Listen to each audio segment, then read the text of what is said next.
Now, if you're buying a home and you want it to be all toasty and warm, you might imagine that a new build property would have better insulation than one that's older, not least because of all the strict standards that any developer or builder has to meet these days.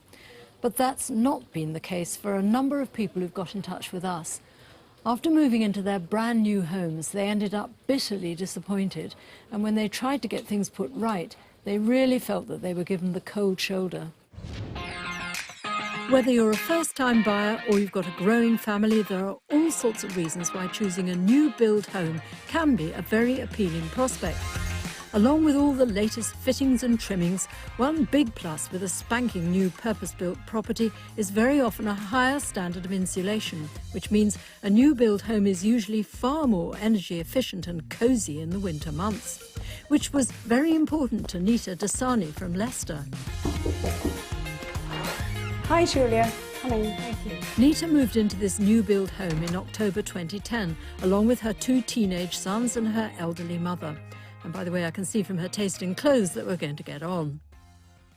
When you bought it, what sort of a home did you think you were buying? A home with no problems, a home that's going to be a long-term family home, which isn't going to give us any trouble or any difficulties, and where I would actually retire.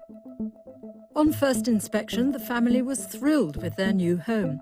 But just days after moving into the property, quite literally, the cracks began appearing. We started noticing a lot of cracks and structural problems that were coming about gradually. But we were told that this is all part and parcel of a new build, and these problems are expected. But along with the cracks, Nita began to notice that no matter what she tried, she just couldn't get some of the rooms upstairs to heat up. Even if the radiators were set on high and the thermostat was on 30, these particular rooms are very, very cold. Although she was worried, Nita was reassured by the fact that her new build home came with a 2-year builder's warranty and a 10-year warranty and insurance protection through the National House Building Council, better known as the NHBC. Its scheme is there to provide cover for any damage to your home that's a result of the builder failing to construct certain parts to the NHBC requirements. So having realised there was a problem, what did you do? I contacted the builders and I was actually just being told there's nothing wrong, the house is fully insulated and we don't know what the problem is. And then? And then we just left the heating on full blast in the winter in the rooms that we were really concerned about. Despite an energy performance certificate for her home that estimated her heating bill would come in at around £350 a year, Nita says she's had to pay a lot more. But what troubled her the most were the black stains that suddenly appeared throughout the home's walls, cupboards and fixtures. Known as ghosting, black marks like this are often caused by a combination of moisture, damp and air currents that mix in with the everyday dust that circulates in a house. And Nita was convinced that whatever was causing her home's heat loss could be behind the staining too. All the walls were black, the ceiling was black in every room, and all the carpets turned black as well. So there was a gradual build-up which spread like a disease very quickly. And then the whole house was completely covered in what looked like black soot, but it wasn't. Did it smell? It wasn't like a mold smell, but it wasn't pleasant at all. Nita took me upstairs, where she's still battling to wipe out the black stains. I mean, it looks horribly black and horribly difficult to remove. The more we tried to clean, the more the black staining spread everywhere, so we just had to paint over it. One of the rooms worst affected by the cold temperature was this one, which at the time Nita's elderly mother was sleeping in. How did your mother cope with the cold? It was very difficult for her, so she had extra duvets and blankets and hot water bottles, and we were doing everything we can to make her comfortable. But she dreaded coming up to this room. With the builder seemingly unwilling to help, Nita tried to make an insurance claim through the NHBC, but it rejected her claim, saying that the damage to her home didn't come under the terms of the policy. They said, well, because it's not a structural problem and they only cover the structural problems in properties, There's nothing they can do about this. So insulation is not part of the structure? Did you find that odd? Extremely odd and extremely upsetting. Nita next arranged for her own independent surveyor who, using thermal imaging, found that her home's heating loss and black staining was most likely caused by the way the property's insulation was fitted in her loft. The insulation in the loft hadn't been laid down properly. It had just been thrown over the electric cables in the loft, causing not only a fire hazard, but also causing the problem because of the gaps it had left and allowing cold air to circulate around the house. After making it known to the NHBC that she wasn't happy with its decision to reject her claim, it agreed to carry out an inspection of the property. But once that was done, again the NHBC rejected her claim, insisting that its policy simply didn't cover the source of the heat loss and ghosting issues that she was experiencing. And when Nita turned to her insurer, it too was unable to help, insisting that there was no evidence that the NHBC had acted incorrectly and therefore any claim was likely to fail. So, who do you hold responsible for all this?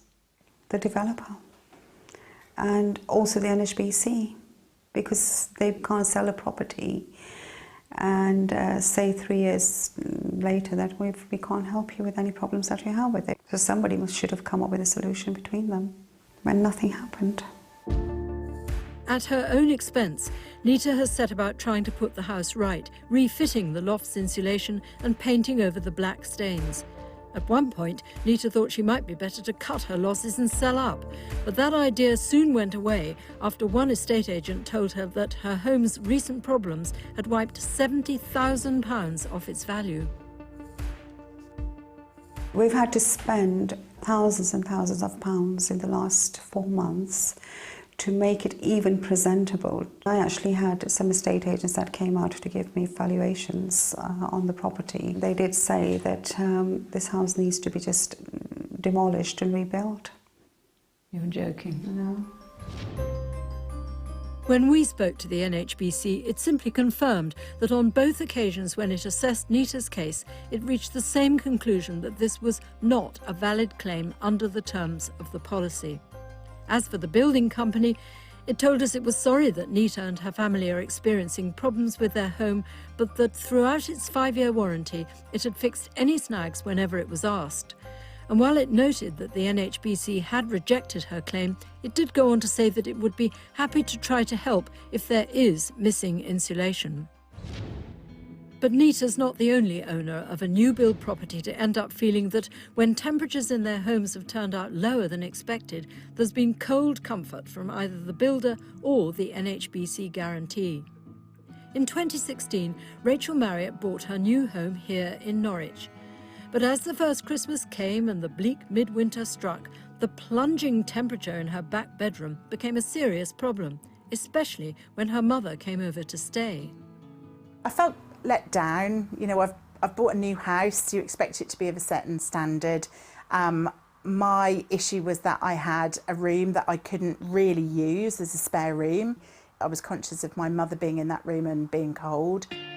When she complained to the builder, it referred her to the NHBC's free dispute resolution service for homes less than 2 years old. And while the NHBC's report did find some heat loss in Rachel's back bedroom, it also said that this fell well within the acceptable industry guidelines. I just felt that I wasn't getting anywhere. I just felt I wasn't getting support from the builder. The NHBC, who is supposed to represent the consumer, wasn't supporting me, and I just felt completely isolated and alone and not quite sure what to do. I had a brand new property that was cold. Like Nita earlier, Rachel arranged for an independent surveyor to carry out a thermal imaging inspection of her home. Its report revealed that numerous parts of the top floor ceiling were missing insulation, which it said was most likely caused by poor installation. Despite these findings, the NHBC wasn't budging, saying any heat loss was still within the regulations at the time her new house was built.